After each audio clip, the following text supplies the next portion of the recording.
آج کی اس خوبصورت ویڈیو میں ہم آپ کو روزہ رکھنے کے 12 ایسے مسائل بتانے جا رہے ہیں جو ہر مرد و عورت کو ضرور پتہ ہونے چاہیے۔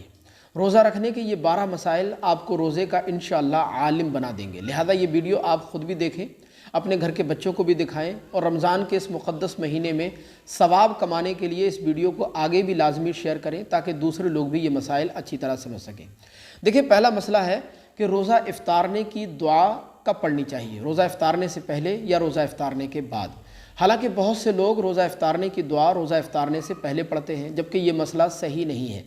صحیح مسئلہ یہ ہے کہ روزہ افطارنے کی دعا روزہ افطارنے کے بعد پڑھی جائے، کیونکہ روزہ افطارنے کی دعا پہلے پڑھنے کا کوئی مطلب نہیں بنتا ہے۔ اگر آپ اس کے ترجمے پر غور کریں گے تب بھی یہ بات آپ کو اچھی طرح سمجھ میں آئے گی کہ روزہ افطارنے کی دعا روزہ افطارنے کے بعد پڑھی جائے۔ ترجمہ اس کا یہ ہے: اللہم لک صمت وبک آمنت وعلیک توکلت وعلی رزقک افطرت، یعنی اے اللہ، میں نے تیرے لیے روزہ رکھا اور میں تجھ پر ایمان لایا، میں نے تجھ پر بھروسہ کیا اور میں نے تیرے دیے ہوئے رزق سے روزہ افطار کیا۔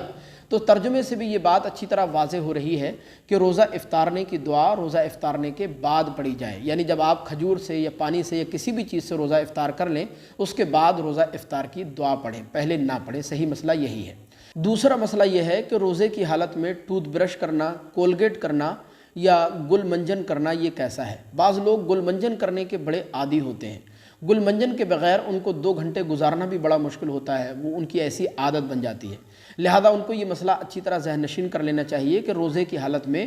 گل منجن کرنے سے یا ٹوتھ برش کرنے سے یا کولگیٹ وغیرہ کرنے سے روزہ مکروہ ہو جاتا ہے اور بعض صورتوں میں روزہ ٹوٹ بھی جاتا ہے۔ ہاں، آپ روزے کی حالت میں مسواک بلا شبہ کر سکتے ہیں۔ مسواک اگر آپ حسن نیت سے کریں گے تو انشاءاللہ اس کا ثواب بھی آپ کو ملے گا، لیکن مسواک کرنے میں آپ یہ خیال رکھیں کہ مسواک کی لکڑی انار یا بانس کی نہیں ہونی چاہیے، بلکہ انار یا بانس کی لکڑی کے علاوہ کوئی بھی کڑوی لکڑی اگر ہو مسواک کی تو کوئی حرج کی بات نہیں ہے۔ بہرحال روزے کی حالت میں آپ مسواک کر سکتے ہیں۔ تیسرا مسئلہ یہ ہے کہ روزے کی حالت میں گلوکوز کا ڈراپ لگانا یا طاقت کا انجیکشن لگانا یہ کیسا ہے؟ بعض لوگ یہ سمجھتے ہیں کہ روزے کی حالت میں گلوکوز کا ڈراپ یا طاقت کا انجیکشن نہیں لگانا چاہیے، اس سے شاید روزے پر کوئی فرق پڑتا ہوگا، حالانکہ ایسا نہیں ہے، بلکہ آپ روزے کی حالت میں گلوکوز کا ڈراپ بھی لگوا سکتے ہیں، طاقت کا انجیکشن بھی لگوا سکتے ہیں۔ اگرچہ گلوکوز کا ڈراپ لگوانے سے یا طاقت کا انجیکشن لگوانے سے بھوک اور پیاس کی شدت بھی ختم ہو جائے تب بھی روزے پر کوئی فرق نہیں پڑتا ہے۔ ہاں، بھوک اور پیاس کی شدت سے بچنے کے لیے ایسا کرنا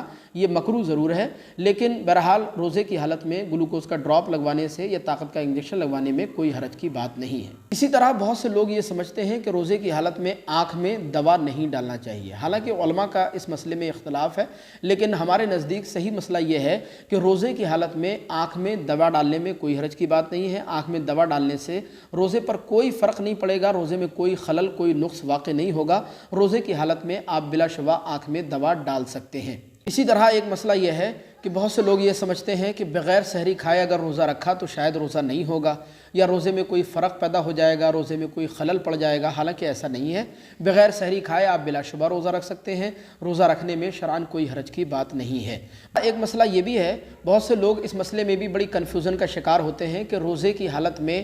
عطر لگانا یا خوشبودار پھول سونگھنا یا خوشبو سونگھنا یا سرما لگانا یا بالوں میں تیل ڈالنا یا کریم لگانا، ویسلین لگانا یا تیل کی جو ہے وہ مالش کرنا، اس میں بھی شرعاً کوئی حرج کی بات نہیں ہے، اس سے بھی روزے پر کوئی فرق نہیں پڑتا ہے، روزہ آپ کا بلا شبہ جائز ہوتا ہے۔ اس کے علاوہ بہت سے لوگ یہ سمجھتے ہیں کہ روزے کی حالت میں بال نہیں کٹوانا چاہیے یا ناف کے نیچے کے بال نہیں موڑنا چاہیے، حالانکہ ایسا نہیں ہے۔ روزے کی حالت میں آپ بلا شبہ بال بھی کٹوا سکتے ہیں اور ناف کے نیچے کے بال بھی مونڈ سکتے ہیں، اس سے روزے پر کوئی فرق نہیں پڑتا ہے۔ اسی طرح ایک مسئلہ یہ بھی ہے کہ بہت سے لوگ روزہ افطار کرنے کے لیے اذان کا انتظار کرتے ہیں، حالانکہ یہ بات اچھی طرح ذہن نشین کر لیں کہ روزہ افطار کا تعلق اذان سے بالکل نہیں ہے، بلکہ روزہ افطار کا تعلق غروب آفتاب سے ہے، سورج ڈوبنے سے ہے۔ لہذا جب سورج ڈوب جائے تو آپ بلا شبہ روزہ افطار کر سکتے ہیں، اذان ہو یا نہ ہو، اذان کی آواز آئے یا نہ آئے، کوئی مسئلہ نہیں ہے، سورج ڈوبنے کے بعد آپ بلا شبہ روزہ افطار کر سکتے ہیں۔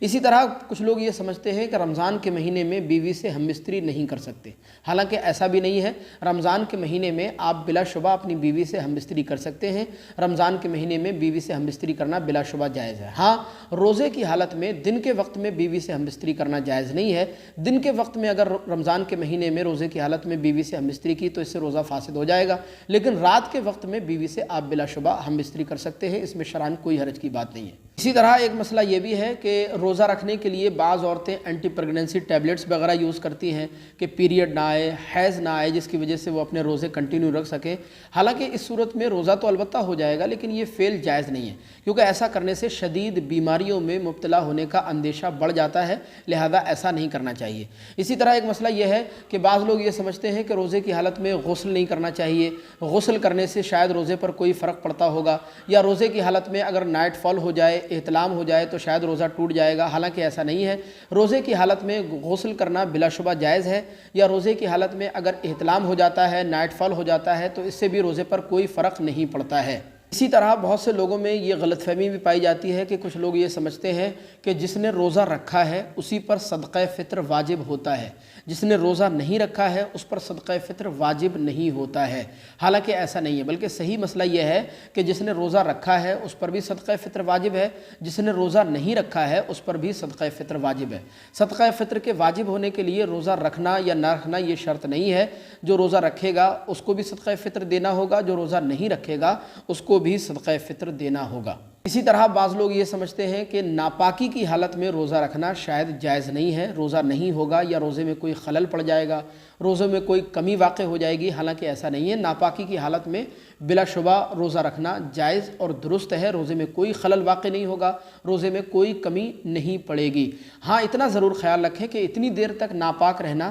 کہ جس کی وجہ سے نماز قضا ہو جائے، نماز چھوٹ جائے، یہ جائز نہیں ہے، ورنہ نماز چھوڑنے کا، نماز قضا کرنے کا شدید گناہ ہوگا۔ لہذا نماز کے وقت سے پہلے آپ اچھی طرح غسل کر لیں، پاکی حاصل کر لیں، لیکن بہرحال روزے کی حالت میں اگر آپ ناپاک ہو جائیں، ناپاکی کی حالت میں روزہ رکھنے میں کوئی حرج کی بات نہیں ہے، آپ روزہ بلا شبہ رکھ سکتے ہیں، اپنا روزہ کنٹینیو کر سکتے ہیں۔ تو یہ 12 ایسے ضروری مسائل تھے روزے کے جو ہم نے آپ کی خدمت میں بیان کیے۔ ہمیں امید ہے کہ یہ ایک ایک مسئلہ آپ کو ضرور سمجھ آیا ہوگا۔ اللہ تبارک و تعالی ہم سب کو شریعت مطہرہ کی سمجھ عطا فرمائے اور رمضان المبارک کے فیوز و برکات ہم سب پر جاری و ساری فرمائے۔ السلام علیکم ورحمۃ اللہ۔